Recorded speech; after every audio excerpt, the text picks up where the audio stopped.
I'm surprised that I've been making videos since 2017, which is almost 3 years now, but not one of them has been about a Sonic game. Growing up, I loved playing Sonic games, but for the life of me, I can't really remember why. Maybe it was Sonic's too cool for school attitude that I probably ate up as a kid. Or maybe it was just the high-speed action that catered to my short attention span as a child. Maybe it was just that I was super into platformers, and Sonic is one of the biggest platforming series out there. I haven't had the urge to touch a Sonic game in a long time, though. Like, I don't even remember how many years it's been, kinda long. Imagine my surprise then, when a few weeks ago I was clearing out my Steam library to find games I haven't beaten yet, and I find Sonic Forces just sitting there, installed and all ready to play. At that moment, I felt a sense of weakness. The same weakness pirates must feel when they hear mermaids calling for them with their slithery serpent tongues. I heard the game call to me, asking, telling me to boot it up, if only for the rush of boosting through that first level of the game. And I couldn't resist it. I succumbed to the siren's call. And let me just say, wow. This game is, wow. This game is like a fever dream? I've never actually had a fever dream before, but I'm guessing this is the closest thing to it. I'm gonna try my best to explain why that's the case, but even now I know that my explanation won't do this work of art justice. Okay, let me start with the premise of the game. Eggman takes over 99.9% of the planet. Okay, yeah, we're already off to a reasonable start. In an effort to fight back against the tyrannical Eggman, Sonic and friends start recruiting people to join the Resistance to help bring back peace to the world. The developers, who, by the way, honestly from the bottom of my heart, I would love to thank for this someday, used this opportunity to allow the player to insert themselves into the story by creating an animal avatar. Your avatar's playable for about a third of the game. They're in cutscenes with the main characters, and oh my god, they even have a story arc where Sonic teaches them to conquer their fears and grow through the power of courage and friendship. I love it. I don't know who wouldn't love it, but I certainly do. The cutscenes, which mainly feature your avatar, only add to the surrealness of the game. The conversations that these characters have almost feel like they were ripped out of some edgy anime and then pasted into this Sonic the Hedgehog game. Here, just watch a few of these examples, like Silver fighting Infinite, the villain of the game. It keeps the rabble in line, shows them that there is no hope. Does anyone but you believe your lies? Huh.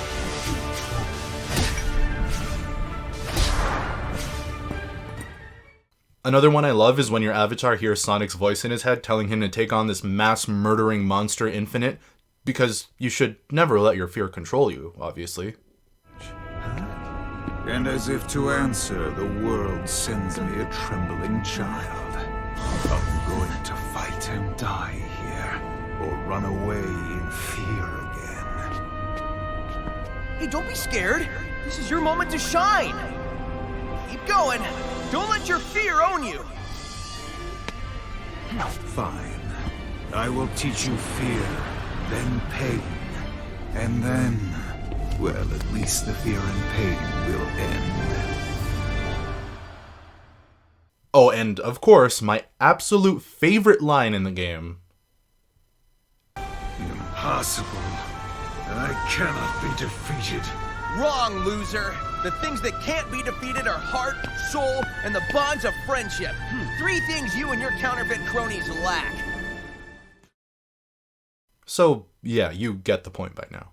The game is incredibly cheesy, but honestly, I can't help but love it for that. I don't even think it's out of irony at this point, I think it's genuine love. In a year where so far almost anything that could have gone wrong has, I guess it's just refreshing to be blasted with pure, unbridled positivity and cheesiness. That, or maybe I'm just learning that I'm a sucker for this kind of stuff in general. Either way, the game's story isn't the only thing I love about it.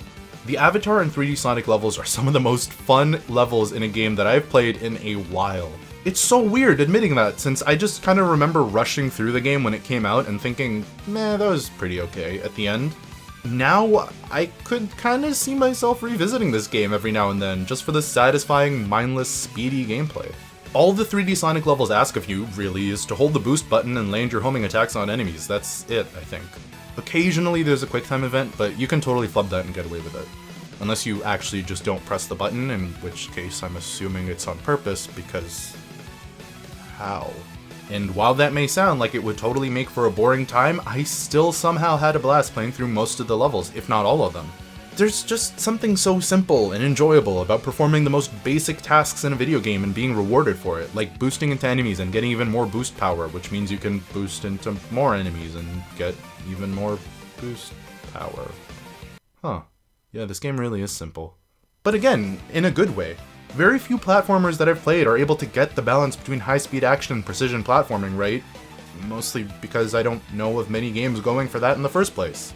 So, playing Sonic Forces, I guess it's understandable how pretty much all my standards for a game like this were met, since this feels like one of the first series to attempt something like this on that scale. Again, at least to my knowledge.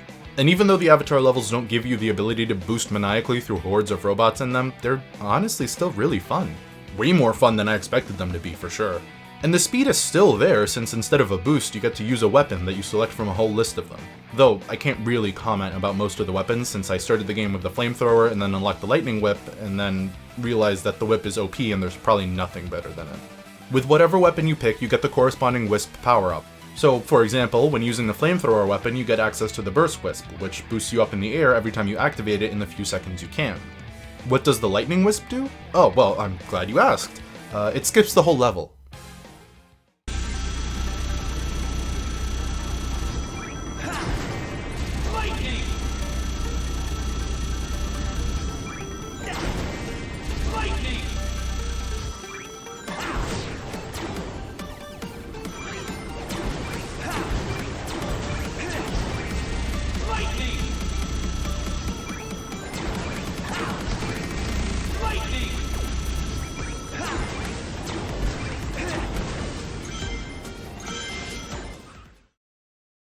Yeah, that's pretty busted, huh?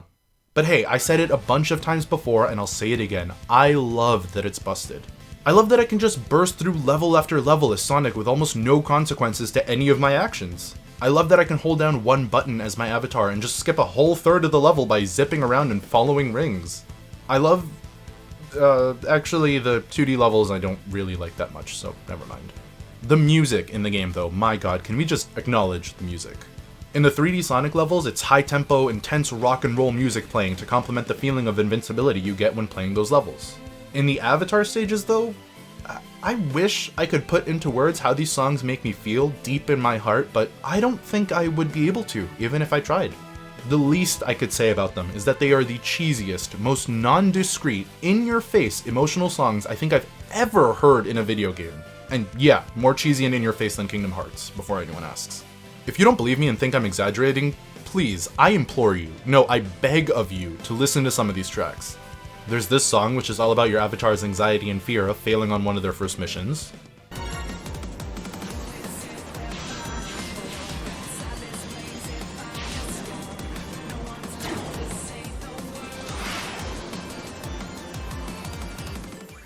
Oh, and of course, how could one forget the last Avatar level where the sun is on a collision course straight to Earth and is about to burn everyone alive with this song playing in the background.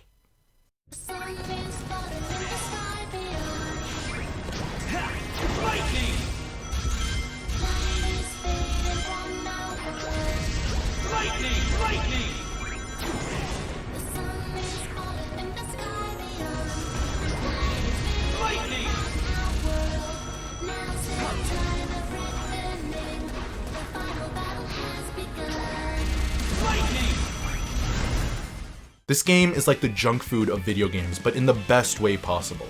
It's that thing you're craving late at night when you don't feel like booting up any other game because it's such a commitment, but also don't want to go to sleep because you've still got that last bit of energy in you for the day. Forces is just such a quick, feel-good, heartwarmingly cheesy game that promises instant gratification, and really, I don't know what more I could have asked for at a time like this. I don't know if any part of this video was coherent, or if this video seemed like it came out of nowhere, or if it'll end up being super short, but that was my experience with this game. Out of nowhere, super quick, and confusing in the best way possible. It's so weird trying to put into words why I enjoyed my time with this game, since I feel like if I ever recommended it to anyone, they'd be like, why?